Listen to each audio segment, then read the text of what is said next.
Matthew 23.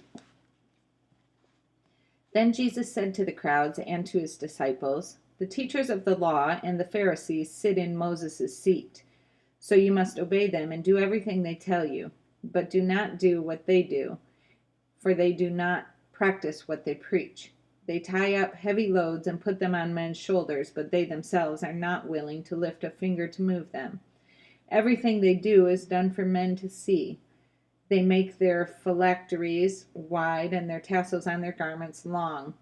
They love the place of honor at banquets and the most important seats in the synagogues. They love to be greeted in the marketplaces and to have men call them rabbi.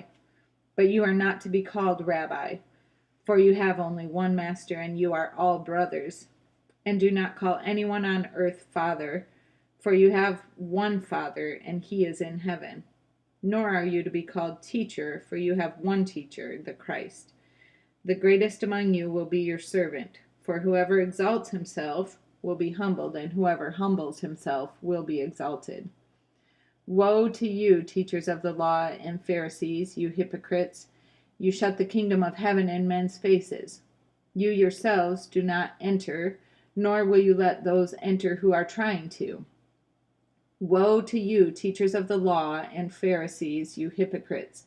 You travel over land and sea to win a single convert, and when he becomes one, you make him twice as much a son of hell as you are.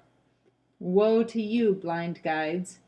You say, if anyone swears by the temple, it means nothing, but if anyone swears by the gold of the temple, he is bound by his oath. You blind fools, which is greater, the gold or the temple that makes the gold sacred? You also say, if anyone swears by the altar, it means nothing, but if anyone swears by the gift on it, he is bound by his oath. You blind men, which is greater, the gift or the altar that makes the gift sacred? Therefore, he who swears by the altar swears by it and by everything on it. And he who swears by the temple swears by it, and by the one who dwells in it. And he who swears by heaven swears by God's throne, and by the one who sits on it. Woe to you, teachers of the law and Pharisees, you hypocrites! You give a tenth of your spices, mint, dill, and cumin, but you have neglected the more important matters of the law, justice, mercy, and faithfulness.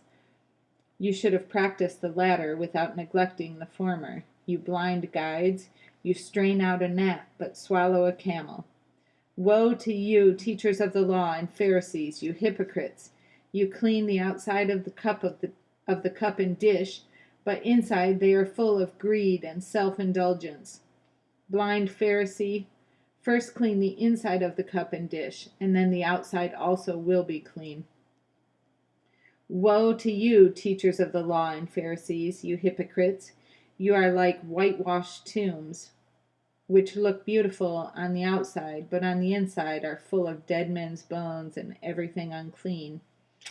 In the same way, on the outside you appear to people as righteous, but on the inside you are full of hypocrisy and wickedness. Woe to you, teachers of the law and Pharisees, you hypocrites! You build tombs for the prophets and decorate the graves of the righteous, and you say, if we had lived in the days of our forefathers, we would not have taken part with them in shedding the blood of the prophets. So you testify against yourselves that you are the descendants of those who murdered the prophets. Fill up, then, the measure of the sin of your forefathers. You snakes, you brood of vipers, how will you escape being condemned to hell? Therefore, I am sending you prophets and wise men and teachers. Some of them you will kill and crucify, others you will flog in your synagogues and pursue from town to town, and so upon you will come all the righteous blood that has been shed on earth, from the blood of righteous Abel to the blood of Zechariah, son of Berechiah, whom you murdered between the temple and the altar. I tell you the truth, all this will come upon this generation.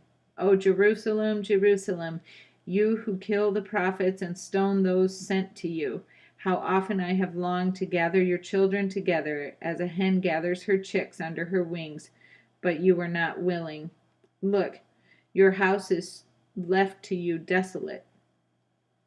For I tell you, you will not see me again until you say, Blessed is he who comes in the name of the Lord."